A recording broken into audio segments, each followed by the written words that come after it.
जय हिंद दोस्तों, आज के टॉप डिफेंस हेडलाइंस हैं। भारतीय वायुसेना अब कम लागत वाली क्रूज मिसाइलें खरीदेगी। सोलर ग्रुप ने भारतीय वायुसेना के लिए एडवांस 125 किलोग्राम का म्यूनिशन तैयार किया है। एमडीएल अगले साल पहला प्रोजेक्ट 17 अल्फा स्टेल्थ फ्रिगेट को वितरित करेगा। इंडियन कोस्ट गार्ड की तरफ से कहा गया है कि वो 9 और धुर मैरीटाइम हेलीकॉप्टर और 6 C295 मैरीटाइम सर्विलांस एयरक्राफ्ट खरीदेगी। वहीं भारतीय नौसेना भी 15 C295 ट्रांसपोर्ट एयरक्राफ्ट खरीदेगी। भारतीय वायुसेना की ड्रैगन स्क्वाड्रन, जो कि जागवार मैरीटाइम स्ट्राइक फाइटर्स को ऑपरेट करती है, उन्होंने ट्राई सर्विस एक्सरसाइजेस में भाग लिया। उन्होंने अंडमान निकोबार में ट्राई सर्विसेज एक्सरसाइज में भाग लिया और मलक्का स्ट्रेट के पास अपनी एयर पावर को प्रदर्शित किया। प्रधानमंत्री नरेंद्र मोदी ने तेजस फाइटर जेट से उड़ान भरी।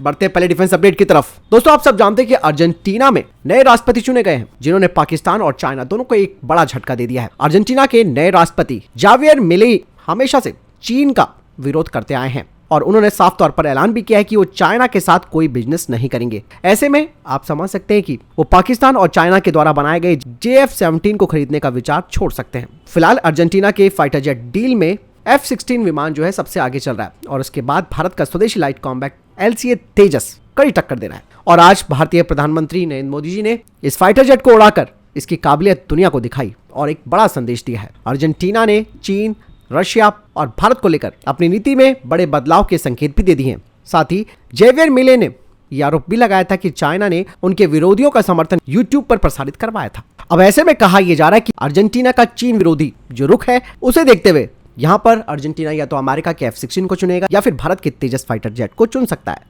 दोस्तों, कल के डिफेंस अपडेट में मैंने आपको बताया था कि कुछ डिफेंस एनालिस्ट हैं, उन्होंने ये कहा था कि राजौरी में जो एनकाउंटर हुआ था वहां पर भारतीय सेना ने ड्रोन का इस्तेमाल क्यों नहीं किया। इस बारे में दोस्तों रिटायर्ड लेफ्टिनेंट कर्नल उमंग कोहली ने एक बड़ा बयान दिया है। कल से मैं ये देख रहा हूं कि वेरियस डिस्कशंस के ऊपर कई जगह पे डिफेंस एनालिस्ट्स जो है वो बोल रहे हैं कि आर्मी ने जो है ड्रोन्स का इस्तेमाल नहीं किया राजौरी के अंदर और हमारी जो है कैजुअलिटीज हो गई। मैं उनको बताना चाहता हूं कि अगर उन्होंने उस एरिया को देखा हो, ध्यान से देखा हो और ऑपरेट किया हो, तो वहां पे बहुत सारी राजौरी के अंदर लो वेजिटेशन है। जंगल वॉरफेयर के अंदर ड्रोन्स को इस्तेमाल करना, जब आपके पास स्पेसिफिक पिन पॉइंट जो है वो नॉलेज अगर हो भी तो भी करना बहुत मुश्किल है। लो लाइंग वेजिटेशन के अंदर चीड़ के पेड़, पाइनस रॉक्सोबर्गाई के पेड़ वहां पे जो हैं वो पाए जाते हैं। इन पेड़ों के अंदर जो है ड्रोन्स को नेविगेट करना और जो है उसको जो है ऑपरेट करना और वहां से जो है उसके हिसाब से जो है वो ऑपरेशन को चलाना लगभग नामुमकिन है। चलिए बढ़ते नेक्स्ट अपडेट की तरफ।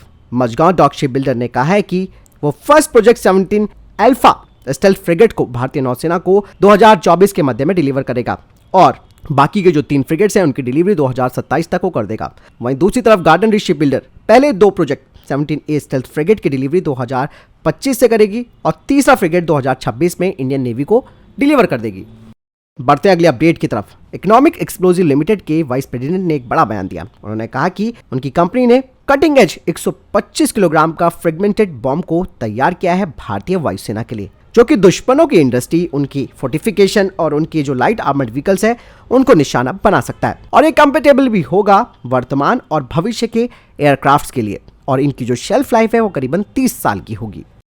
बढ़ते अगले अपडेट की तरफ। दोस्तों, रशिया और यूक्रेन की लड़ाई से सबक लेते हुए भारतीय वायुसेना अब सस्ती यानी कि लो कॉस्ट क्रूज मिसाइलों को तैयार करने पर विचार कर रही है, जिनका बड़ी संख्या में उत्पादन किया जा सके और इन्हें फाइटर जेट्स, ड्रोन्स और जो अटैक हेलीकॉप्टर्स है उनसे दागा जा सकता हो और इन मिसाइल्स की रेंज करीबन 150 किलोमीटर तक होनी चाहिए और ये एक लागत प्रभावी यानी कि कॉस्ट इफेक्टिव विकल्प होगा दुश्मनों के लो प्रायोरिटी टारगेट्स के खिलाफ। वहीं DRDO दोस्तों पहले ही लो कॉस्ट वाली क्रूज मिसाइलों पर विचार कर रहा है, जो कि 100 मिसाइल पर आधारित होंगी और ये छोटे टर्बोजेट इंजन और रॉकेट बूस्टर के साथ होंगी।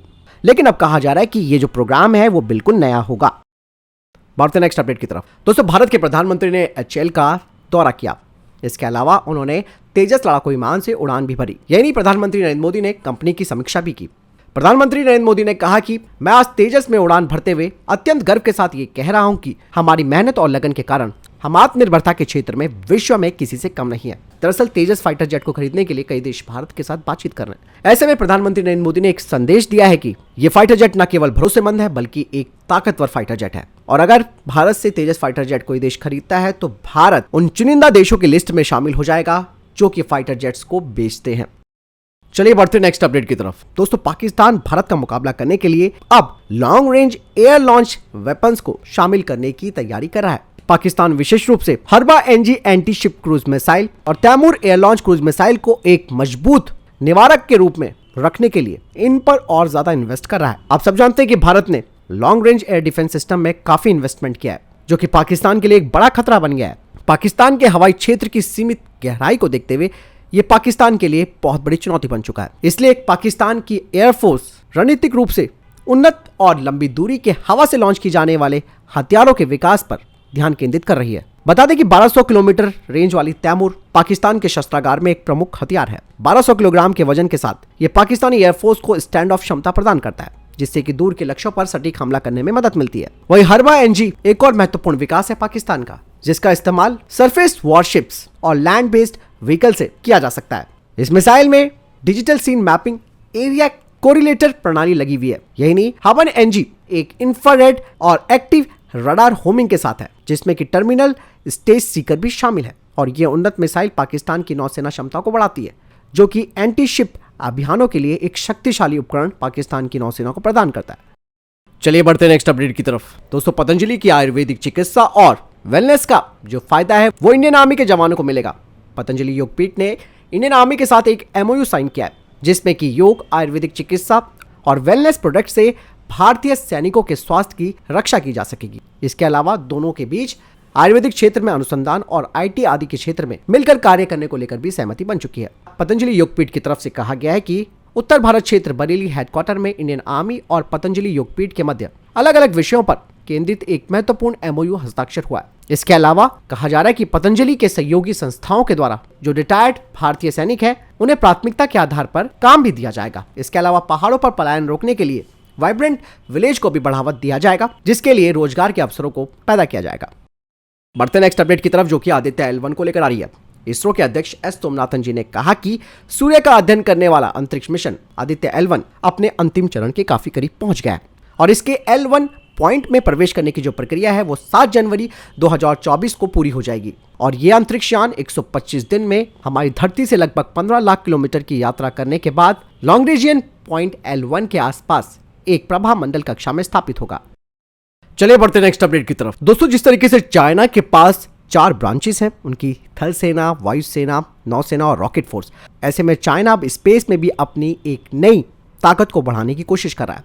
चीन अपने नियर स्पेस कमांड के जरिए अपनी 5वीं ताकत को तैयार कर रहा है और इसको देखते हुए भारत ने भी अपनी कमर कस ली है और भारत ने भी चीन के बराबरी के लिए अपना रोड मैप तैयार कर लिया है। इस बारे में मैंने आपको डिफेंस अपडेट में पहले ही बता दिया है। किस तरीके से भारतीय वायुसेना एक नई स्पेस कमांड बनाने पर विचार कर रही है, जिसके तहत इंडियन एयरफोर्स स्पेस के सिविल और मिलिट्री पहलुओं का पूरा ऑब्जर्वेशन कर रही है। इसके अलावा इसके लिए एक फ्रेमवर्क भी तैयार कर लिया गया है, क्योंकि भारतीय वायुसेना अपनी नई भूमिका में एक नए नाम के साथ सामने आई ही।